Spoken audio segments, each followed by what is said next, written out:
And hello again, dear ones. Rev Briz over here. Rev Z right here. Yoda, no, Reverend Ray here.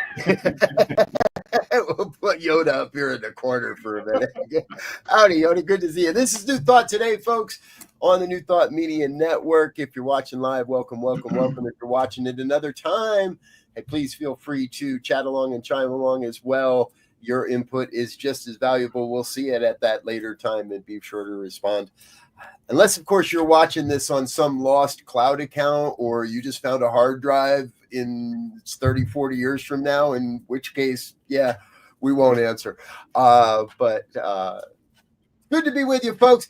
If you have never been with us before and wondering what you're stepping into, this is the opportunity Rev Z and I take every week to chat with some amazing people in the New Thought movement. And I'm just going to say it outright.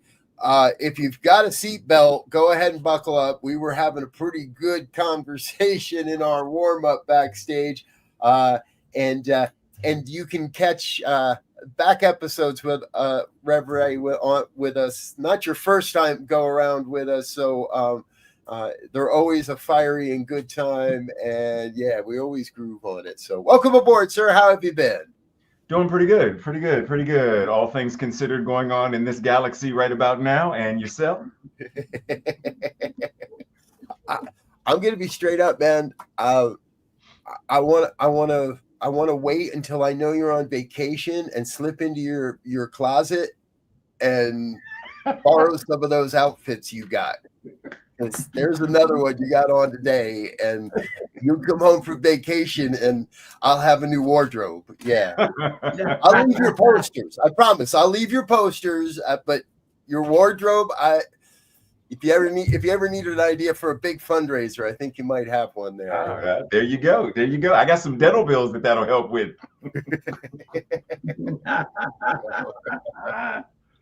Yeah, well, I'll tell you right now, and as we look forward to what this show talks about, where we're going in the future, you're going to need everything working to get the word out of what needs to be done to make this thing work.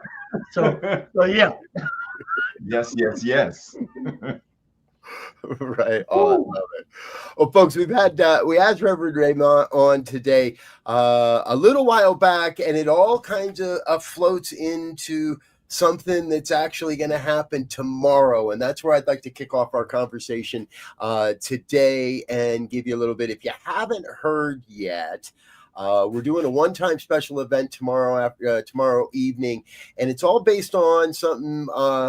Raymont's got a great way of putting some provocative questions out. And a couple weeks back, I turned on my Facebook, and sure enough, there's this question: is New Thought in hospice?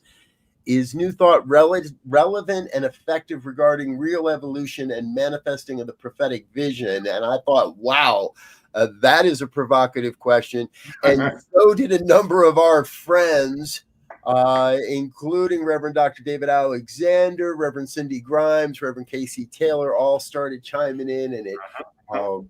And then I had the great idea, let's do a panel discussion. A few days later, Bishop Darrell Watkins out of Florida starts chiming in and reamped the idea and the conversation. And before you know it, we're going to have a hootenanny of a get together tomorrow evening. And so I wanted to kick this off by asking you, Reverend Raymont, what brought that idea to mind? How's that concept and that question sparking in you and the courage to put it out online for the whole world to see, I think?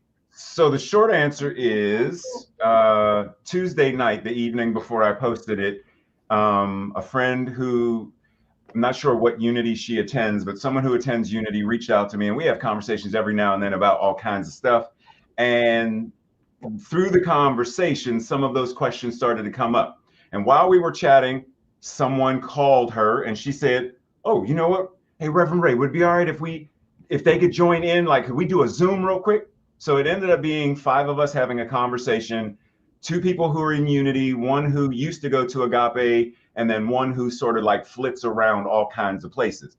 And in the conversation, a lot of stuff came up just saying, why aren't we, as New Thought, even talking about A, B, C, D, E, F, G? Why do we avoid? So, and I don't remember who brought it up, but someone said, yeah, it seems like New Thought is in hospice. And I asked them, like, say more about what you mean. And through the conversation, what came up is New Thought isn't in hospice. Because as a philosophy, as a teaching, it's fine. It's how we are living it, teaching it, and practicing it that's not really meeting people and getting people and doing the stuff it could be doing. So this is like, oh, is that what's in hospice? How we're teaching it, preaching it, you know, delivering it and using, is that, yeah, we talked about a whole bunch of stuff and it was an uncomfortable conversation.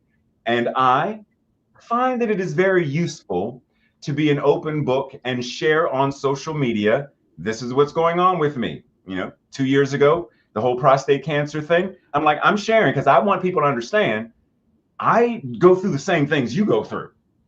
Just because I'm a minister don't mean I'm, you know, walking on water and turning, you know, tuna fish and stuff into feeding 10,000 people. It's not the way it works. So I'm like, I want to be authentic and open. And I said, you know, this is a good conversation. I'm going to post it.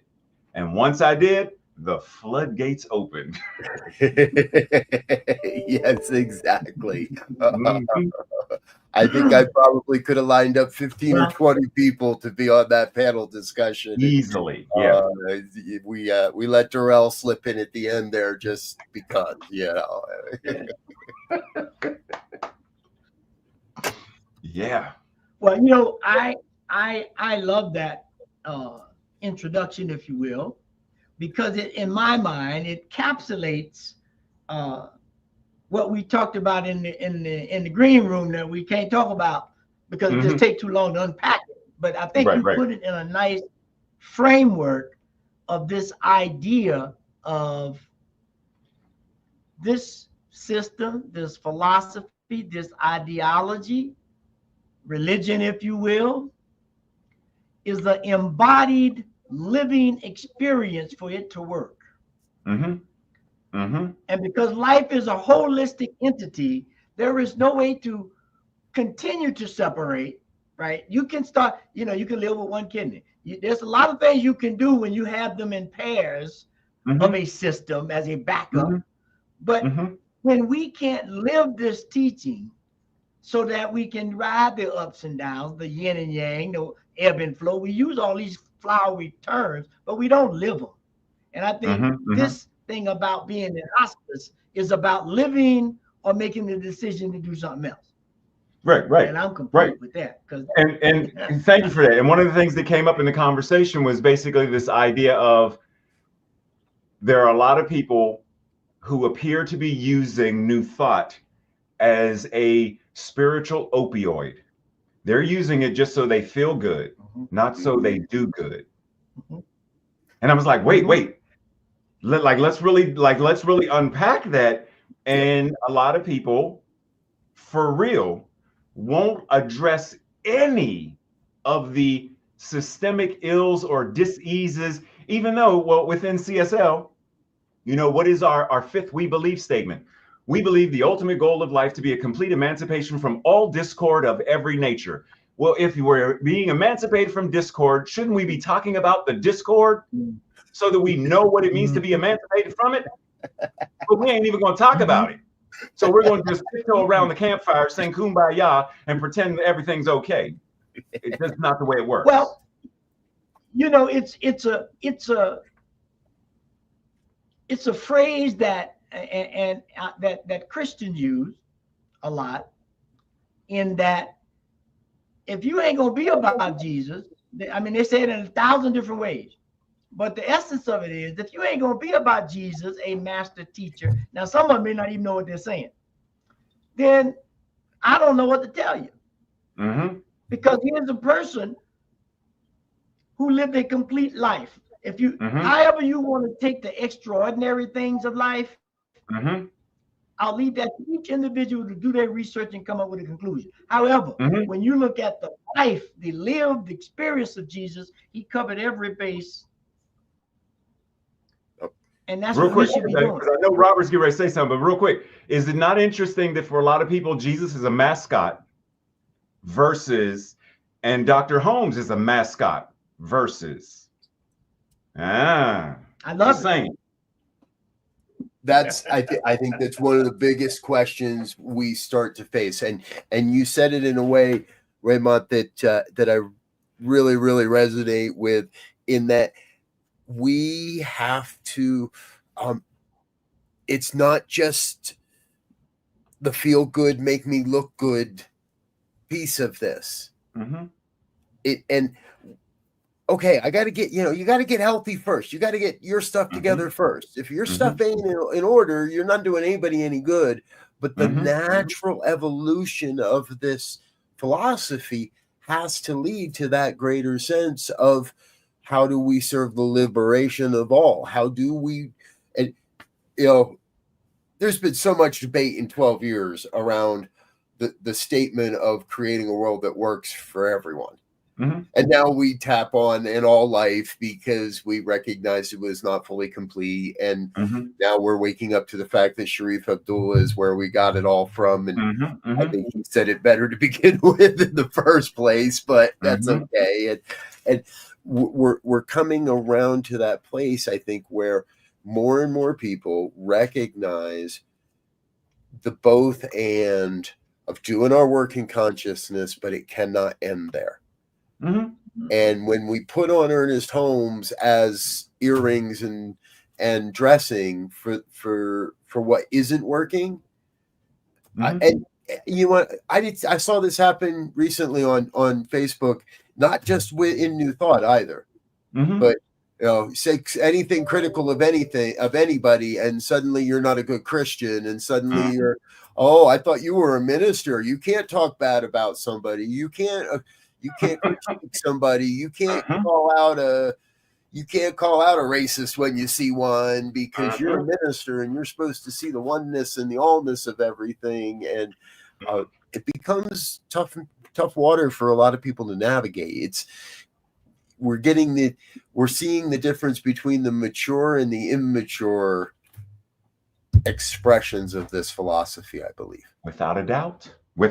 I'm like, look, either we need to stop referring to ourselves as metaphysicians, because just that word by itself, physician, every physician, I don't care if it's cardiac, neuro, it doesn't matter what branch they are. They all get together at conventions and symposiums to talk about all the ways that the brain, the heart, the kidneys, the butt, all the ways that it can go wrong and stuff. Why? Not to dwell on the fact that there's plaque here and there's this there, but to dwell on the idea of, once we can identify this, then we can address the solution for it. We do the exact opposite. We walk into the OR, see the person laying on the bed, and we're like, kumbaya, it's all God, it's all good. They're going to get up any minute now. Wait a minute, not yet. Well, it doesn't work that way. And we try to make this metaphysic thing work with, just hold it in your consciousness and the world will be fine. The next time you get hungry, do that and see if food materializes in front of you. The next time you need to get from point A to point B, don't get in your car, don't get on the bus, materialize and transport yourself like Captain Kirk, energize and move, because your consciousness alone is enough. It does not work that way. It's consciousness in action. Yes, you just woke up a whole dissertation in me.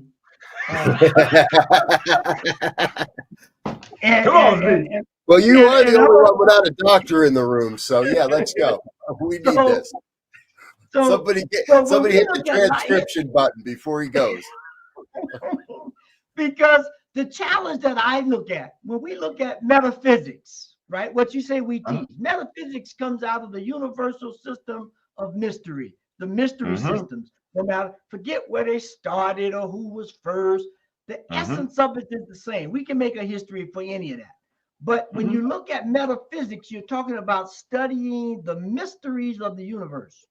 When you study the mysteries of the universe, you can't leave nothing out, because ultimately it leads to mathematics. Mathematics has all kinds of laws, rules to deal with the unimaginable. And then you say, oh, it's possible? Now, how do I prove that? You go ask them when they started doing the when they were looking for the God particle, the Higgs-on bose, and they went over there and took 2 particles and sent them in Europe, created them. That is what this teaching is supposed to be about. It is a conscious lived experience, and it's about frequency, it's about light, it's about rhythm, it's about cycles. And when we miss the signs and symbols of the universe, however you get them, you bound to be in trouble. Without a doubt. Ask the dinosaurs. Isn't it interesting? For example, like right now, I'm teaching a foundations class, and it's interesting that the chapter for week 5, we talk about the law of attraction. There are other hermetic laws besides law of attraction. Why are we not talking about them as well? Why do we focus on the law of attraction?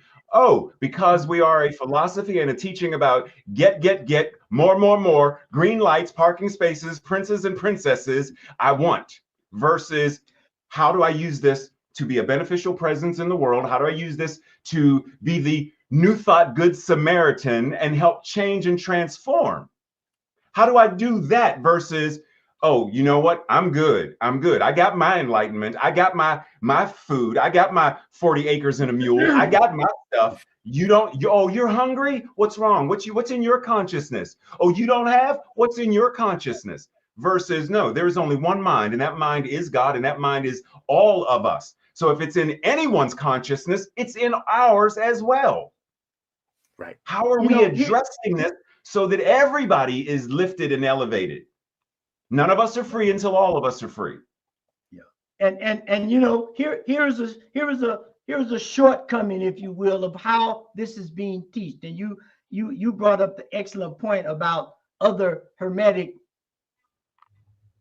ancient Egyptian, I'm gonna go there, laws, because the law of attraction in itself is not a law per se. It is the combination of 3 laws: correspondence, rhythm, and polarity. And when you set those 3 things in motion, mathematically, the result is attraction. And so I hear people come around talking about, oh, I'm a manifester, I manifest. I'm like, do you really understand what that means? It's not about a parking car spot. It's not about somebody in the front of you paying for your coffee before you get there. Those are wonderful, grateful expressions of fluid connection of the universe. But when we're talking about creation, we're talking about something beyond what you have right now. A creation was going from fire to a computer. That is creation. Now you can argue with it, whatever, but somebody went into consciousness and conceived of what I can do with fire, i.e. light, and I took it from something to warm and cook my food to something to send a telescope and look at galaxies light years away. And when you have that kind of power and understanding of these laws, there's no reason anybody should suffer. Anybody should be hungry. Anybody should be downtrodden, if you will, because we have the ability to do it. We don't have the consciousness to do it. And that's what we got. Right. Exactly. I'm sorry for the dissertation. Ooh, we need more of that. So that's why I paid you. What are you talking about? We need more of that. It's good to see you, Tracy Rhymes.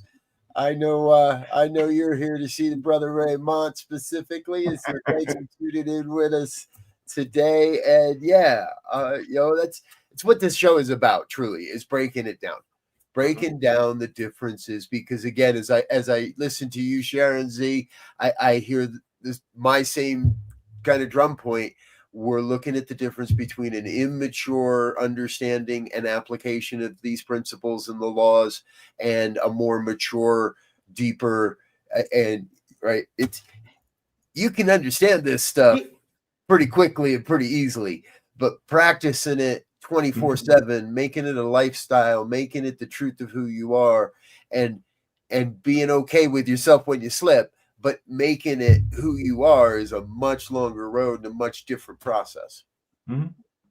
And let me just interject right there. And I'm gonna do one of these, like in rugby, you pass the ball to your teammate to keep running. So in terms of that level stuff, I'm gonna pass this to Raymont. See, because he's a martial artist and he understands. I can teach you how to punch and kick right now, but trust me, you ain't no black belt. You ain't no master. I have to continue to practice and perfect and imagine and create situations with the katas and forms to how to apply these skills. And I'm going to just leave that to Raymont because I know he got it. Oh, without a doubt. So in terms of this whole martial arts thing, like there are some martial artists who they're all about the show, the glitz, the glamour. They are performative martial artists. And then there are those martial artists who truly embody it as a way of life. And you may not even realize that they're martial artists because it is so ingrained in their system that the way they pick bread off of the shelf in the grocery store is moved with ease and grace because they have that balance of chi and ki and all of that stuff. Bruce Lee said, oh, and he used the word fear, but it was respect. I don't respect the person who has mastered 100 kicks. I respect and fear the one who has taken one kick and done it 10,000 times. When if we're serious about this, new thought, we'll just say that, metaphysics, new thought. If we're serious about it and we understand what it is, then one, we're not going to just do prayer or seek prayer when we're in crisis. It's one of the things that Dr. Tracy Brown and I talked about the other day. We're not going to go to prayer in crisis.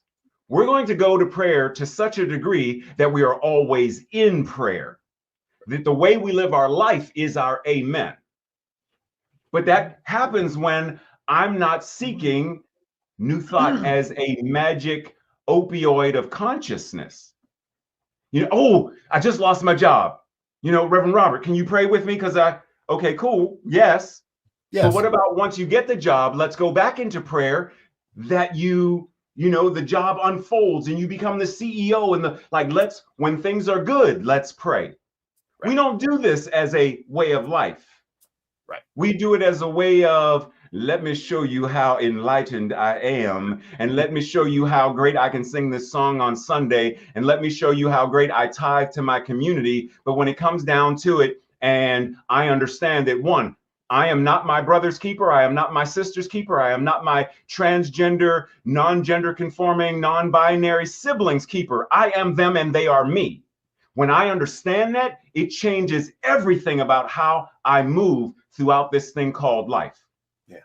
Which means I then have the capacity to understand when I see an injustice, I don't need to judge the person, but I hold them accountable for what they are doing, saying, and the behavior. I don't have to see them as you are what you do. No, you are a divine incarnation of God. And yet what you are doing is heinous. And we're going to hold you accountable for that. Martial arts gives you the ability to listen. Would you say? I hear you. No, you keep bringing these pictures to my mind. And I saw this picture of the poem, which I'm sure a lot of people know, Footprints. Mm-hmm. And the guy's walking, he's having this conversation in consciousness with God, whoever you want to talk about. Mm-hmm. And he's having this dialogue about, I thought you was going to be here with me, Lord. I done went through this and that and up and I thought you was going to be with me. And God, our consciousness say, well, turn around and look. And he looks, he said, well, how come I only see one set of footprints? Say, because I was carrying you.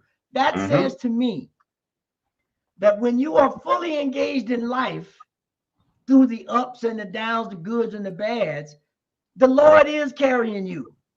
That is the footprint. It is living a whole life. And when you live a whole life, God got it because God created it all and he understands how this flow of energy works. But when we try to take soul control and move God out, I don't like the term ego edging God out, but I'll use it in this case because it serves the purpose. When I get too big, I would make it to say, if I get too big, too grand, too bold, too caught on myself, that I push God out, that's the problem. because we at any moment can come to a situation that, as the old slaves used to say, they would fall on their knees and say, "Oh Lord, I done took this as far as I can go, and guess what? I done messed it up. Can you help save me?" Then you see a light where Harriet takes hundreds of people to I'm doing the back history moment. Why we do here. But that is the consciousness that needs to be embodied, regardless of what you see or what others may see as a wrong way to go, a thing not to do. You got to have that conviction. Without a doubt. You know, the funny thing is, because God is all there is, you know, edging God out. We couldn't edge God out if we tried. If we wanted to, God simply is. So what we're actually edging out is our recognition of the oneness right where we are. So I'm like, there's non-life affirming ego where we edge it out, where we ignore it. But then there's life affirming ego, expressing God only. How do we move to that space where we recognize no matter what I'm doing, if I'm constipated, then God as me is constipated. If I wake up late in the morning, then God as me is waking up late in the morning. Like Joel Goldsmith says, God expresses God, and that expression appears as you. Period. Full stop. So how do I, Robert referenced earlier the idea of first I got to get me. First I got to get me right. I got to get me healthy. What is my invitation to get all four pillars? My thoughts, all of that stuff, my words and how I communicate. Because if I know what God is, it should change how I talk. It should change how I, images that I share on social media. It should change. Something should be different. My emotions and my feelings and my actions. All four of those pillars have to be strong and sturdy to support the thing at the top, which is my lived experience, my life expression. If one of the pillars is off, I'm good with, I talk a great game. There's only one power and only one presence, God the good, omnipotent, blah, blah, blah, blah, blah. And then you watch my actions and it's like, oh, Ray doesn't move like he believes what he says. One pillar's off, the experience tilts. The experience keep on tilting, and then we find, oh, now my life is collapsing around me because I'm a hypocrite. I'm doing metaphysical blasphemy in terms of I'm not really in alignment with what I'm claiming. Ooh. Ooh. Oh, everybody duck. Just saying. I've heard, that's the first I've heard that one. I like it. Metaphysical blasphemy. Yeah, I'm with you, brother. I hear you. And I agree with you. And, folks, that's what we try to do here on New Thought Media Network, is bring you the conversations that are shaping this philosophy and how we take it forward and how we take it out into the streets, and how we make it real in our lives and the lives of those around us. And one of the ways we do that is by giving our sponsors a chance to say hello and tell you a little bit more about what we're doing on this network, and giving Brother Raymont a chance to catch his breath, maybe have a sip of water. So, but don't go away. Stay with us. We're going to be back in just a minute. Hit the like, share, and subscribe buttons while we're gone. Let some of your friends and family know what we're doing. We'd love to have you involved in the conversation in the next session, next portion. We'll be right back after this.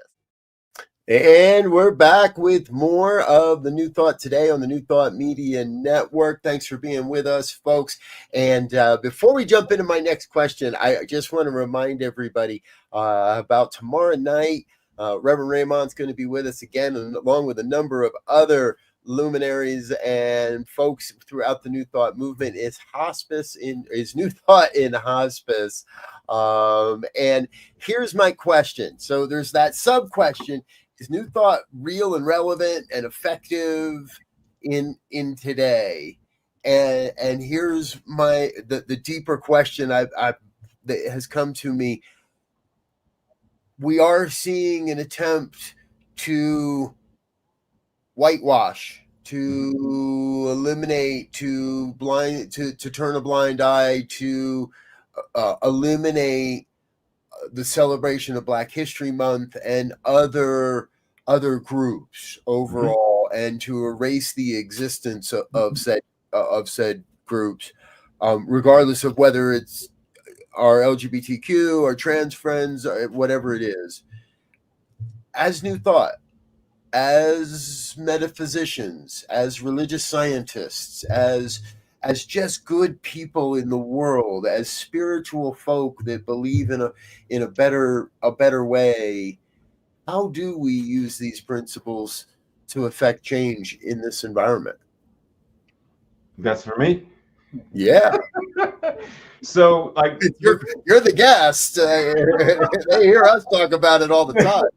So, like, the very first thing that comes to my mind immediately is New Thought teaches, like, the principles are God is all there is, and God is showing up in, through, and as all of, like, how many different species or genuses of apples are there? There ain't just one apple. There's a whole bunch of different, like, wait a minute, how many different flowers, how many different kinds of roses?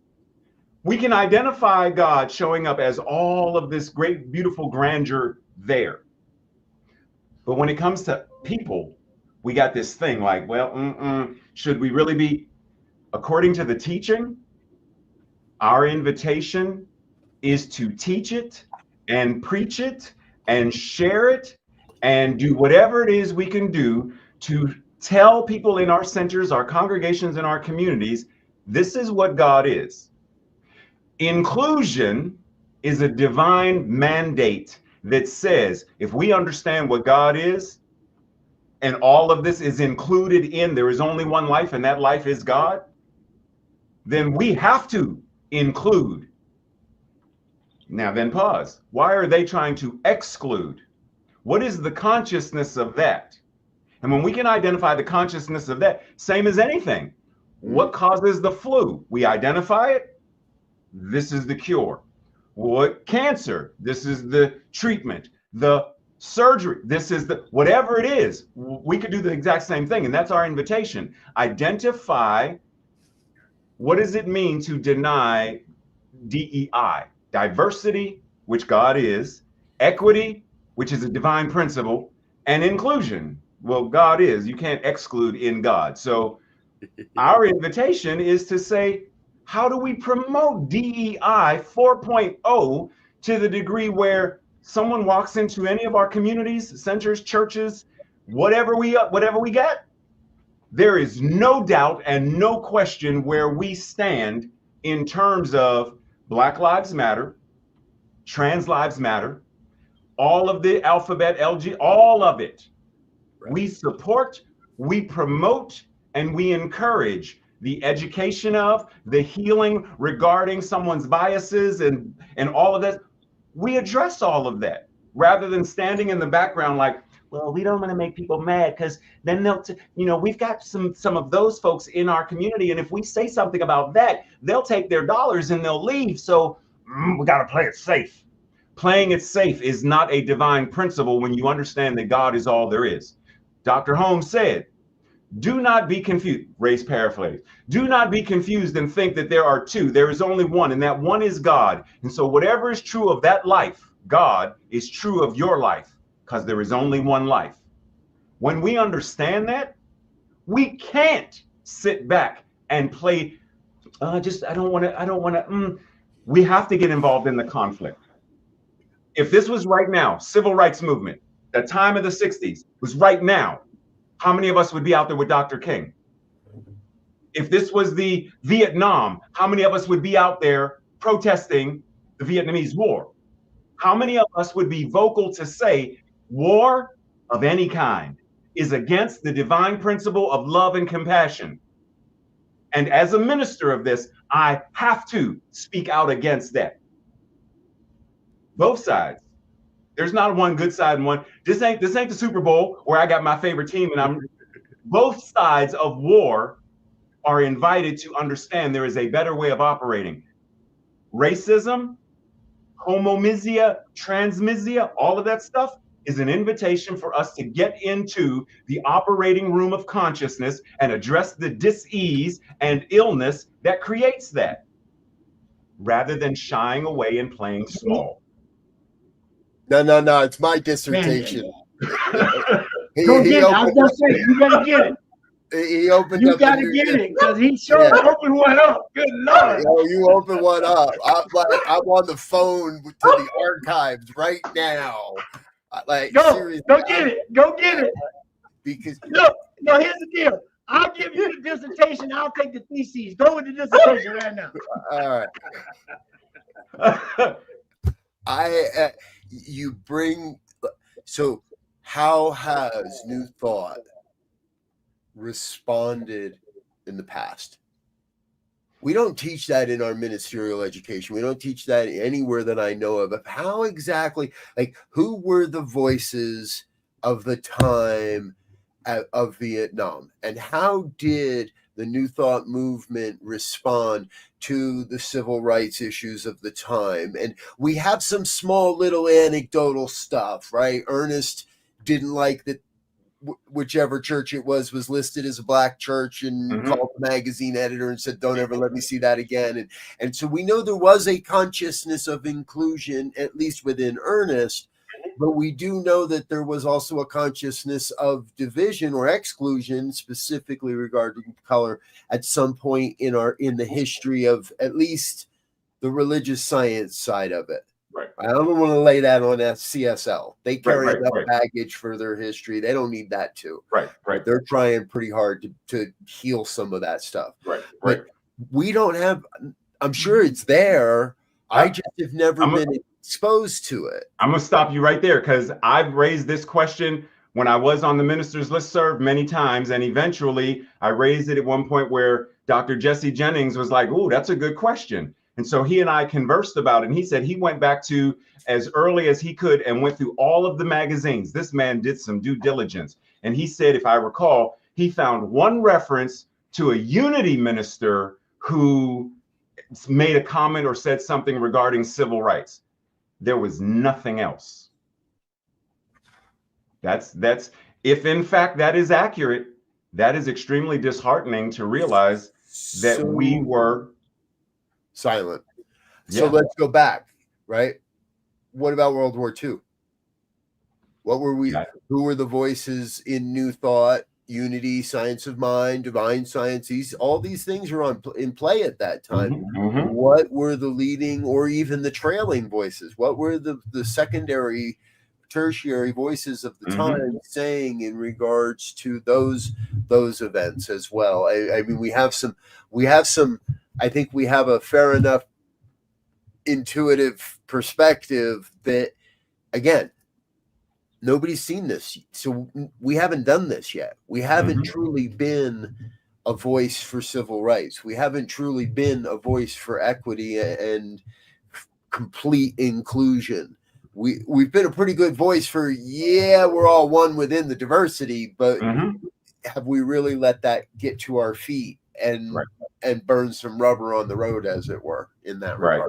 Right, because it's very different for a couple of centers or a couple of ministers or a couple of practitioners to be very vocal and very involved. Yes, I have no doubt that has been and currently is, but as a collective, that voice is silent for the most part. Well, it needs to be in the minutes of the organizations. It needs to be it needs to be in those minutes that are preserved in archives for future generations, so they can see, wait a minute, here's where it did change. Here's where people did start having conversations, not just tangentially, but this is where they started actually saying, our church is going to move in this direction, or it's going to embrace this principle or value, or we're going to work towards this initiative. And again, I trust that somebody's going to watch this on a lost cloud drive someday and realize that at least the three of us were involved in the conversation, and those watching too. So check this out. We're real good with being reactive, right? Like we'll do Trans Day of Remembrance, and we'll have various centers that will do a vigil. Yes, great. But where is the vigil, the proactive vigil that says we are also engaging in the principles and the practices so that no other transgender person ever has to die, so we never have to light another candle because someone died? Where is that work as well? Yeah. It's got to be both and. Yes, honor those who have. Yeah. What's up, Zeke? You wake up. You started that question with Black history and diversity and inclusion. And so if I just do a quick thesis, like the reason you have Black history, Asian history, trans history, any history, is to understand the leadership, number one, that a group, collection. I mean, we done messed up all the names. We can't name shit no more.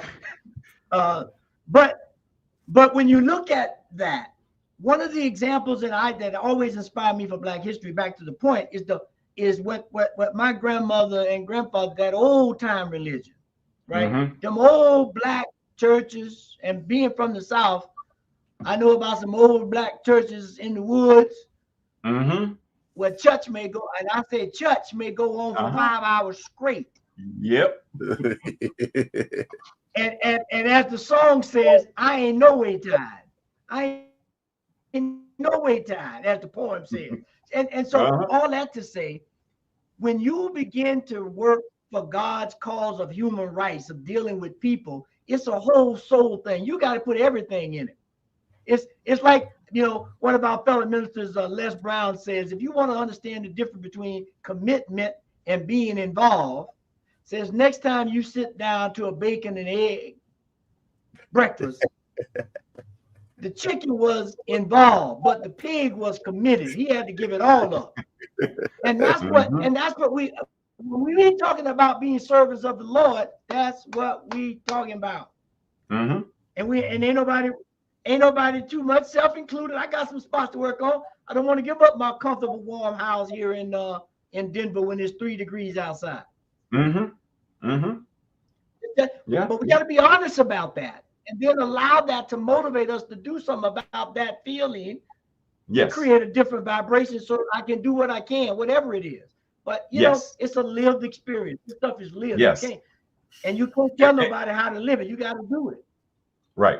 And it's funny that, like, sometimes people have reached out to me and they'll say something like, well, Ray, or Reverend Ray, we teach oneness, so we shouldn't be segregating and do women's history and Black history. It's just history because we teach oneness. And I'm like, pause, pump your brakes, and take a breath. Because if we go into a hospital, do we not have a pediatric ward?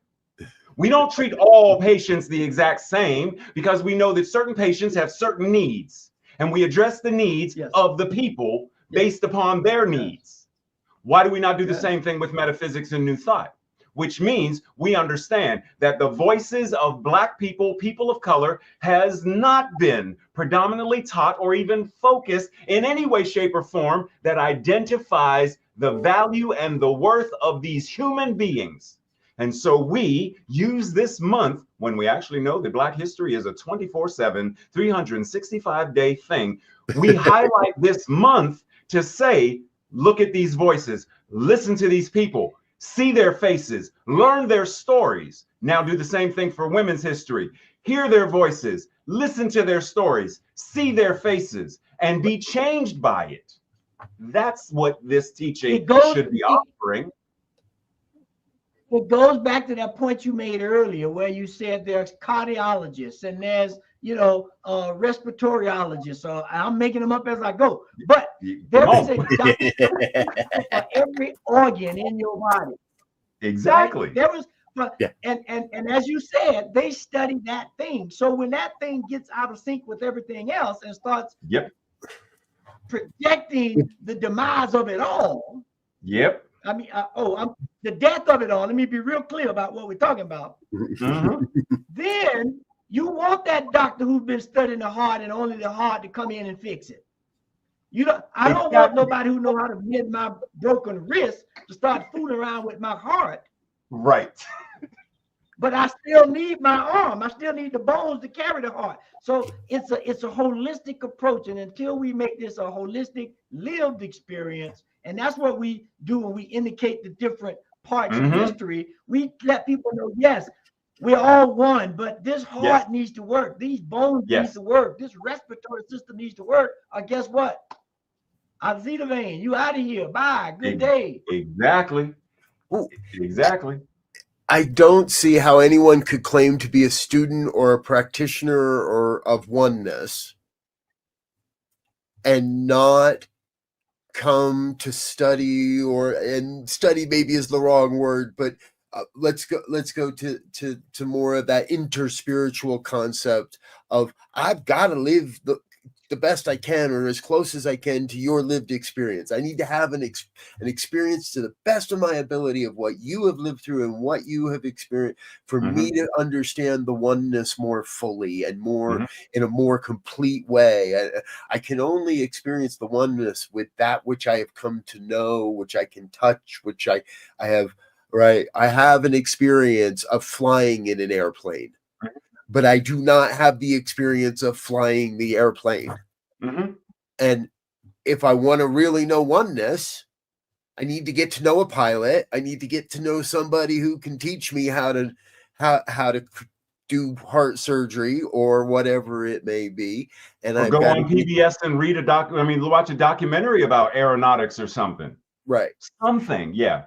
And now we're back to our exclusionary piece, where if I say, nah, I don't really want to learn about that, and I don't really want to know that that's a part of the oneness, and I don't really want to accept that this person is trans and wants to play sports, and the reality that most trans athletes are actually statistically at a disadvantage in the sport that they play,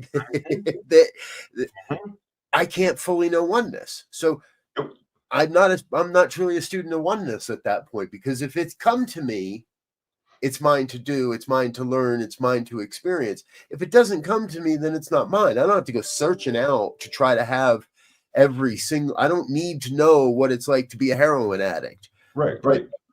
I need to know what comes to me.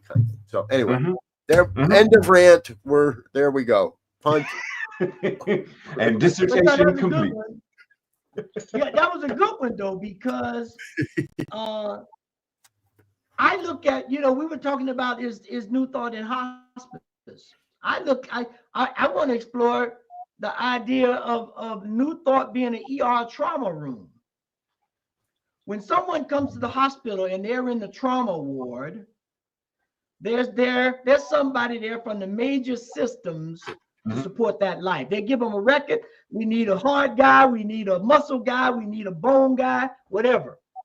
And everybody triages in that trauma room, and they say, okay, what is the worst trauma right now? If we don't fix that trauma, nothing else getting fixed. They make a triage and they make what's happening happen. And that's what we have to do. If I'm working on the heart, I don't need to know about everything about the bone structure that's holding the heart. I need to know enough to call you to come fix it. Right. When I've done my job, or vice versa.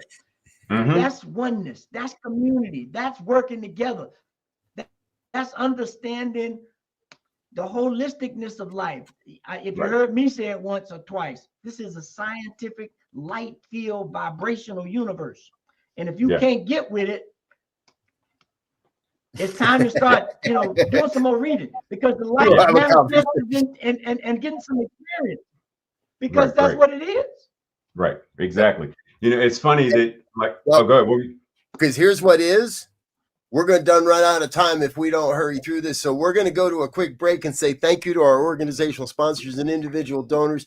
Come back and we're going to wrap this up. Final thoughts with Reverend Raymont. Stay tuned, folks. We'll be right back. Yes. Thank you to all of our organizational sponsors and individual donors.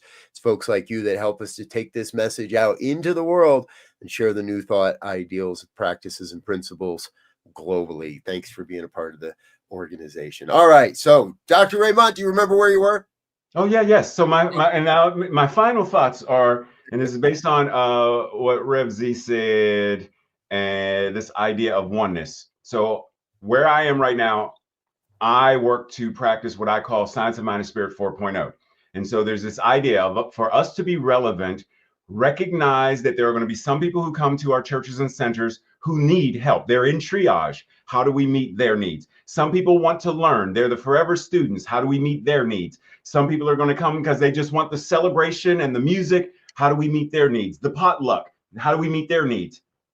How do we recognize the various needs of all the people in our community without needing to hoard people, but providing for them? Which also means if I'm serving a community and I look out and I say, you know what, we don't have any transgender people here that I know of. How much about transgender people do I know? It's on me to do my due diligence to say, because if a transgender person walks in and says, Reverend Ray, I would like prayer regarding, my medical care, my gender affirming medical coverage care is being canceled because of X, Y, and Z.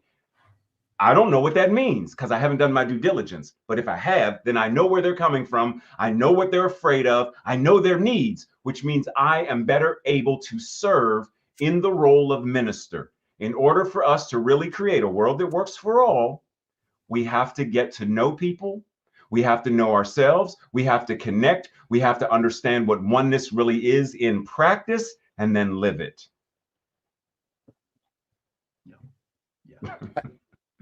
I'm not sure that was a final thought. I think that might have been an opening statement, but I'm okay with it. I like it. Let's go with that.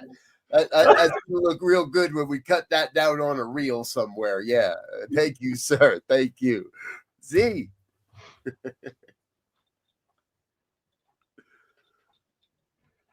Yeah, Rev Z doesn't want to have to follow that one. Well, no. Light shines everywhere at one time. Everywhere. You don't have to move. And so when I look at that, I'm from an old school with some old school teachers and an old school understanding that says life is, period. You can get on board or not.